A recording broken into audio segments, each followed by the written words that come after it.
네, 여러분 반갑습니다. 에러입니다. 제2의 딥시크라고 볼 수가 있을까요? 바로 문샷 AI, 그러니까 중국의 AI 스타트업 기업인데 칭간대 출신의 양쯔린이 창립한 2023년도에 시작한 이 AI에서 무려 1조 개의 파라미터를 가지고 있는 AI 모델을 오픈소스로 풀었습니다. 성능도 굉장히 좋은데요. 빅테크 기업들이 계속 이렇게 투자를 하면서 각자의 고유의 모델을 가지고 있는데 그래도 미국에 있는 빅테크 기업들은 메타가 오픈 모델 전략을 이렇게 내세우고 하다 보니까 대학적으로나마 오픈 AI도 뭐 다음 주에 오픈 모델을 내놓을 거다, 파라미터도 공개할 거다, 뭐 이런 얘기가 나왔었는데 이 소식이 전해지면서 연기를 해야겠다라고 한 것으로 추정이 되는 그런 느낌들이 있습니다. 이 중국이 굉장히 거센데요. 사실 딥시크가 이 저가 모델을 출시하면서 이 키미 앱의 순위가 하락이 되었다라고 하거든요. 그래서 이 입지 회복을 위해서 중국 내에서도 서로 경쟁을 하다 보니까 키미가 K2라고 하는 오픈소스 AI 모델을 내놓았는데 이게 어떤 내용을 가지고 있는지, 그리고 또 이게 최근에 우리 소버린 AI라고 해서 우리나라에서도 정부 주도로 이제 주도적으로 뭔가를 해보려고 하는 그런 얘기들도 나오고, 뭐 또 기업 간에 또 이제 이해관계가 달라서 뭐 KT랑 네이버가 서로 이렇게 막 이렇게 좀 알력이 있는 것 같기도 하고 한데, 어쨌든 간에 이 AI 관련해서 중국의 투자가 거센 상황에서 앞으로 어떻게 대응을 해야 될지, 우리가 어떻게 활용을 해야 될지 등을 한번 생각해보는 시간 가져보도록 하겠습니다. 우선 여기 문샷 AI에 나눈 이 키밋 K2라고 하는 요 녀석은 요즘 굉장히 잘 쓰고 있는 MOE 아키텍처를 사용하고 있죠. Mixture of Expert. 그러면서 1조 개의 파라미터를 가지고 있다라고 얘기를 하면서 활성화될 때는 32빌리언, 그러니까 320억 개만 활성화되도록 구성이 됐다라고 보면 되겠죠. 원래 MOE는 굉장히 활용하기가 어려운 구조다라는 의견이 많았던 게 바로 2년 전에 얘기했어요. 그러면서 MOE 아키텍처는 절대로 못 써요 라고 하는 사람들도 있었거든요. 그런데 스케일링 법칙, 그러니까 파라미터를 굉장히 많이 늘리면 늘릴수록 성능이 좋아진다는 건 알고 있는데, 얘네들을 매번 예를 들어 1조 개씩 막 활성화를 시켜야만 한다라고 하면은 하드웨어가 이걸 다 네트워킹해서 컴퓨팅을 해야 되는 게 이게 너무 부담스러운 거예요. 거기에 대한 대안으로서 다시 MOE가 지금 주목을 받고 있고, 그래서 모델 내부에 수많은 전문가, 사실 이것도 그냥 전문가가 몇 개 모였다라고 개념적으로는 설명하지만 그렇진 않거든요. 뭐 그냥 학습하면서 알아서 나아지는 개념인데, 어쨌든 일부만 활성화되도록 해서 출원할 때 뭔가 좀 더 효율적으로 운영을 할 수 있도록 하는 것이 되겠죠. 그러니까 여기서의 엑스퍼트라고 하면은 총 384개의 엑스퍼트가 있는 겁니다. 그러니까 전체 규모는 스케일링을 1조 개까지 늘려놓고 활성화를 384개 중에 8개만 선택해서 사용하는 형식이라고 보시면 되겠는데, 두 가지 버전이 출시가 됐어요. 여기 보시다시피 키미 K2 베이스라는 게 있고 키미 K2 인스트럭트라고 하는 게 있습니다. 그래서 이 베이스 모델은 주로 이제 연구자 개발자 용도이죠. 이런 분들이 가져와가지고 약간 미세 조정, 파인 튜닝 해가지고 최적화를 하는데 좀 최적화가 돼 있다고 보시면 되고, 인스트럭트 모델은 뭐 일반 뭐 채팅용이라든가 아니면 에이전트 작업용으로 빠르게 응답을 할 수 있도록, 우리가 또 AI 에이전트를 구축을 하려고 하면은 이런 것들이 빠르게 반응성이 있어야 되다 보니까 거기에 좀 특화를 해서 만든 것으로 보입니다. 벤치마크 잠깐 보고 넘어가면요, 지금 파란색으로 되어 있는 게 키미 K2 인스트럭트 기준으로 지금 비교를 한 게 되겠습니다. 뭐 딥시크 V3는 기본적으로 넘어섰고, 최근에 나왔던 GPT 4.1이라든가 클로드 4 오프스까지도 좀 비슷하게 나왔다라는 거. 근데 이게 오픈소스로 풀렸다라는 거죠. 그리고 여기서는 살짝 이제 클로드 4 소넷으로 바꿔놓긴 했는데 멀티링규얼에서도 꽤 준수한 성능. 그러니까 코엔3라든가 오픈AI GPT 4.1 이런 애들하고 비교해봤을 때 일단 기본적으로 오픈AI GPT 4.1보다는 대부분 다 좋다라고 보시면 돼요. 근데 이걸 오픈 소스로 풀었다라고 하는 거니까 샘 알트먼이 깜짝 놀래갖고 다음 주에 있는 거를 릴리즈하기 전에 좀 더 기다리지 않았을까, 약간 그런 게 있습니다. 그래서 세부적으로 이 구성이 어떻게 돼 있는지도 이렇게 좀 자세히 나와 있는 부분들이 있고요. 컨텍스트 랭스도 128K니까 굉장히 많이 넣을 수 있죠. 근데 이번 오픈소스와 관련해서 문샷 AI가 내세우고 있는 것은 바로 이 에이전틱 관련된 기능들입니다. 에이전틱 코딩 이런 점수들 굉장히 높다라고 계속 얘기하고 있는데, 지금 네 번째에 나와 있는 요게 클로드 소넷 4거든요. 오프스도 그 다음에 있기도 하고, 근데 제일 높은 거 기준으로 계속 비교를 하는데 에이전틱 쪽에서 우리가 확실히 성능이 높습니다라는 걸 계속 얘기를 하고 있어요. 물론 다른 것도 높은데 아무래도 이걸 오픈소스로 풀면은 이걸 기반으로 해서 이제 서비스를 해야 되니까, 그리고 1조 개로 학습을 했다고 해서 1조 개를 다 돌리는 개념이 아니잖아요. 지금 MOE 아키텍처로 8개만 활성화해가지고 하는 구조다 보니 우리 거 가져가가지고 굉장히 많은 AI 에이전트들을 만들어주세요 라고 한 거라고 볼 수가 있겠죠.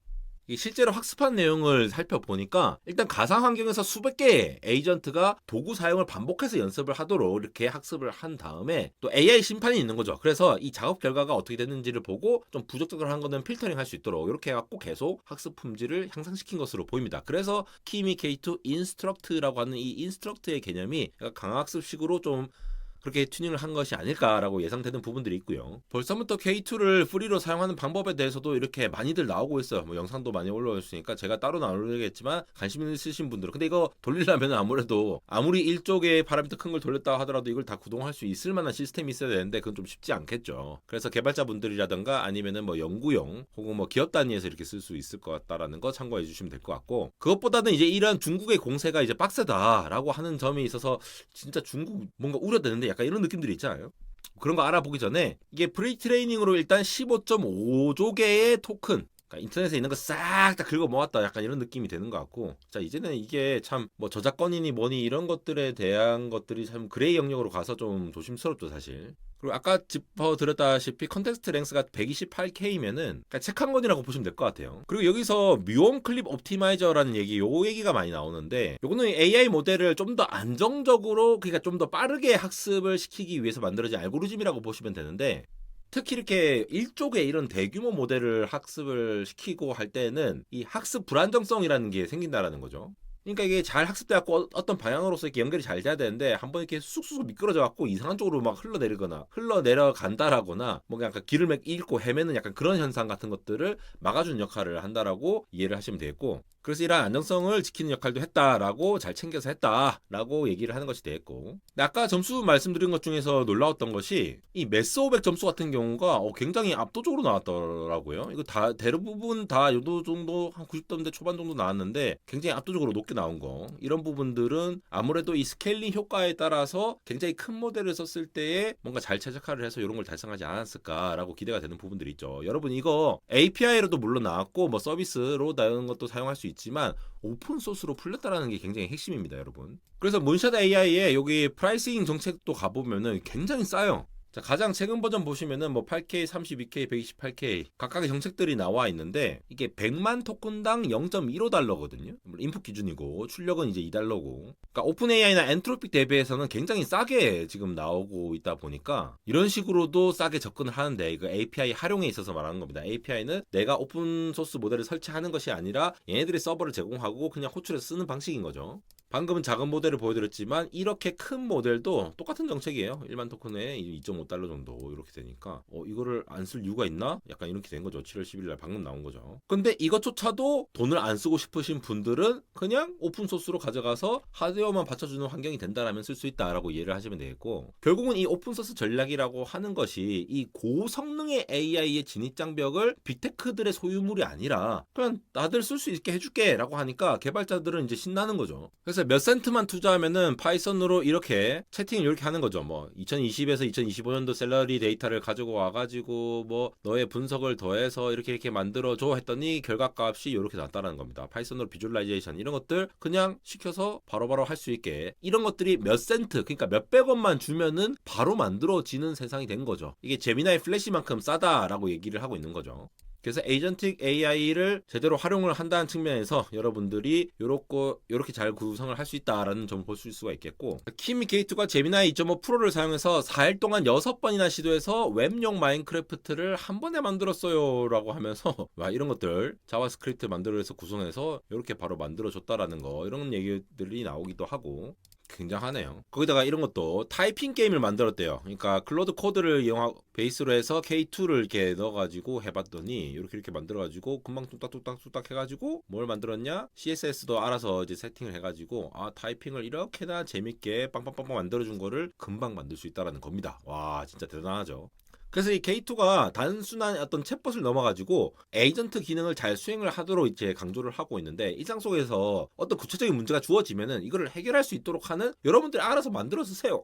툴이 없다면은 툴을 그냥 만들어 쓰세요. 약간 이런 식으로 간다는 거죠. 그래서 이 외에도 뭐 긴 문서 분석이라든가 뭐 프로그래밍 기술 같은 거를 우리가 일상에서 이렇게 만들어서 쓸 수 있다라거나 뭐 다국어도 굉장히 잘 지원한다고 돼 있고 그 외에 다양한 것들을 할 수가 있겠죠. 이렇게 지금 중국에서는 엄청나게 많은 기업들이 투자를 많이 진행을 하고 하고 있죠. 이번에 키미 K2 같은 경우에도 딥시크에 밀리지 않게 하기 위해서 오픈소스의 전략으로 다시 나온 거고, 그 외에도 알리바바, 텐센트, 바이두, 딥시크 이런 모두 오픈소스 모델을 적극적으로 출시를 하고 있어요. 그러니까 미국하고 경쟁을 해야 되는데 미국이 기술 제한을 해놓고 하는 것들에 대해서 대응하는 어떤 전략적 움직임이라고 볼 수 있겠죠. 물론 우리나라는 그만큼 투자를 하지도 못하고 있을 뿐더러 그렇게 투자를 하기에는 너무나도 힘든 환경이 있는 게 현실입니다.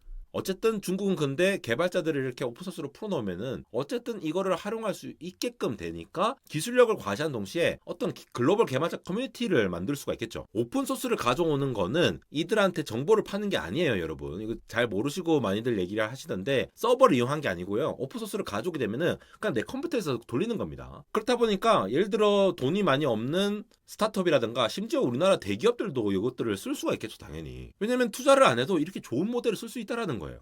그래서 앞으로 이렇게 키미도 그렇고 이 뭐 싱킹 기능도 탑재를 할 수가 있을 거고, 이런 것들이 확장이 되면은 엔비디아의 AI PC 같은 거 있잖아요. 그런 것들이 드디어 퍼지게 될 겁니다. 그러니까 뭐 이제 소캠 같은 그런 메모리들도 많이 들어올 수 있다라는 가능성이 생긴 게, 다른 사람들은 이 AI를 돌릴 때 오픈 소스가 아닌 시절에는 그냥 서버에서 접속해서 했으면 됐거든요. 근데 이제 이런 것들 중심으로 생태계가 구축되면은 중국이 주도권을 가지면서 그런 AI PC가 또 필요할 수 있다라는 거죠. 기존 PC와는 완전히 다른 형태가 되는 겁니다. 아직은 뭐 이제 비전 기능이 부재해서 좀 이제 쉽지 않은 부분도 있고, 또 실제로 사용해보지 않았기 때문에 얼마나 또 편향성이 있는지 또 벤치마크 점수로만 판단할 수 없는 부분들이 있겠지만, 어쨌든 이 중국의 전략이 굉장히 무섭다라는 측면이 들고요. 우리나라에서는 아직 이제 8위 정도 됩니다. 이게 올 4월에 한 분이 정리해 주신 건데, 미국이 압도적으로 높지만 거기에서 중국이 정말 많이 투자를 한 거 보이시죠? 우리나라가 굉장히 부족한데 뭐 정부 주도로 이제 좀 해보려고 하고, 또 민간에 있는 기업들에게도 많이 이렇게 데리고 와서 뭔가를 하고 있다 보니까,